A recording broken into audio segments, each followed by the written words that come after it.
ನಮಸ್ತೆ. ಈ ವಿಡಿಯೋದಲ್ಲಿ ಕಾಲೇಜ್ ಅಡ್ಮಿನ್ ಲಾಗಿನ್ ಅಲ್ಲಿ ಫಸ್ಟ್ ಇಯರ್ ಸ್ಟೂಡೆಂಟ್ಸ್ ನ ಹೇಗೆ ಟ್ರಾನ್ಸ್ಫರ್ ಮಾಡ್ತಾರೆ ಅಂತ ನೋಡೋಣ.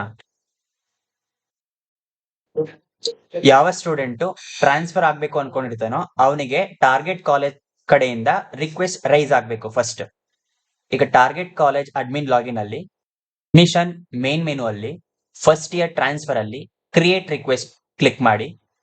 ನೆಕ್ಸ್ಟ್ ಅಲ್ಲಿ ಅಕಾಡೆಮಿಕ್ ಇಯರ್ ಮತ್ತೆ ರಿಜಿಸ್ಟರ್ ನಂಬರ್ ಎಂಟ್ರಿ ಮಾಡಿ. ಇಲ್ಲಿ ನಿಮ್ಗೆ ಸ್ಟೂಡೆಂಟ್ ವಿಸಿಬಲ್ ಆಗ್ತಾರೆ. ಟ್ರಾನ್ಸ್ಫರ್ ಇನ್ ಮೇಲೆ ಕ್ಲಿಕ್ ಮಾಡಿ.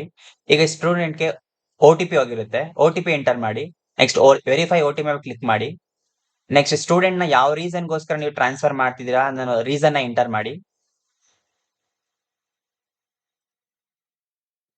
ನೆಕ್ಸ್ಟ್ ಸಬ್ಮಿಟ್ ಮೇಲೆ ಕ್ಲಿಕ್ ಮಾಡಿ. ಟ್ರಾನ್ಸ್ಫರ್ ರಿಕ್ವೆಸ್ಟ್ ಇನಿಷಿಯಲಿ ಸಕ್ಸಸ್ಫುಲಿ ಆಗಿರುತ್ತೆ. ಓಕೆ ಮೇಲೆ ಕ್ಲಿಕ್ ಮಾಡಿ. ನೆಕ್ಸ್ಟ್ ರಿಜಿಸ್ಟರ್ ಅಡ್ಮಿನ್ ಲಾಗಿನ್ ಅಲ್ಲಿ ಅಡ್ಮಿಷನ್ ಅನ್ನೋ ಮೆನು ಅಲ್ಲಿ ಸಿ ಟ್ರಾನ್ಸ್ಫರ್ ಅಪ್ರೂವ್ ರಿಜೆಕ್ಟ್ ಮೇಲೆ ಕ್ಲಿಕ್ ಮಾಡಿ. ಇಲ್ಲಿ academic year, programme level, programme name select ಮಾಡ್ಕೊಳ್ಳಿ. ವ್ಯೂ ಬಟನ್ ಮೇಲೆ ಕ್ಲಿಕ್ ಮಾಡಿ. ನೆಕ್ಸ್ಟ್ ಇಲ್ಲಿ ನಿಮ್ಗೆ ಸ್ಟೂಡೆಂಟ್ ವಿಸಿಬಲ್ ಆಗ್ತಾರೆ. ಅಪ್ರೂವ್ ಬಟನ್ ಮೇಲೆ ಕ್ಲಿಕ್ ಮಾಡಿ. ಕನ್ಫರ್ಮ್ ಮೆಸೇಜ್ ಕೇಳುತ್ತೆ, ಎಸ್ ಅಂತ ಕೊಡಿ. ಈಗ ಸಿ ಟ್ರಾನ್ಸ್ಫರ್ ರಿಕ್ವೆಸ್ಟ್ ಅಪ್ರೂವ್ಡ್ ಆಗಿರುತ್ತೆ. ಓಕೆ ಮೇಲೆ ಕ್ಲಿಕ್ ಮಾಡಿ. ಈಗ ಕಾಲೇಜ್ ಅಡ್ಮಿನ್ ಲಾಗಿನ್ ಅಲ್ಲಿ ಅಡ್ಮಿಷನ್ ಅನ್ನೋ ಮೇನ್ ಮೆನು ಅಲ್ಲಿ ಫಸ್ಟ್ ಇಯರ್ ಟ್ರಾನ್ಸ್ಫರ್ ಅಲ್ಲಿ ವ್ಯೂ ಟ್ರಾನ್ಸ್ಫರ್ ರಿಕ್ವೆಸ್ಟ್ ನ ಕ್ಲಿಕ್ ಮಾಡಿ. ಇಲ್ಲಿ ಅಕಾಡೆಮಿಕ್ ಇಯರ್, ಪ್ರೋಗ್ರಾಮ್ ಲೆವೆಲ್ ನ ಸೆಲೆಕ್ಟ್ ಮಾಡ್ಕೊಂಡು ವ್ಯೂ ಸ್ಟೂಡೆಂಟ್ ಡೀಟೇಲ್ಸ್ ಕೊಡಿ. ಇಲ್ಲಿ ನೀವು ಸ್ಟೂಡೆಂಟ್ ನ ರಿವ್ಯೂ ಮಾಡಬಹುದು.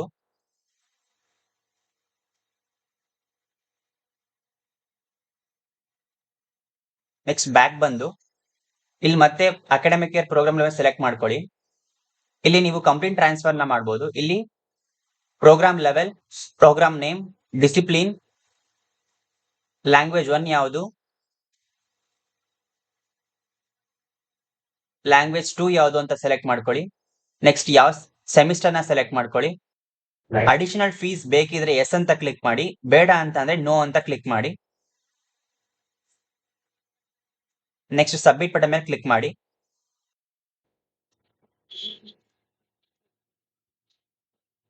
ಈಗ ಸ್ಟೂಡೆಂಟ್ ಗೆ ನ್ಯೂ ರಿಜಿಸ್ಟರ್ ನಂಬರ್ ಜನರೇಟ್ ಆಗಿರುತ್ತೆ. Thank you.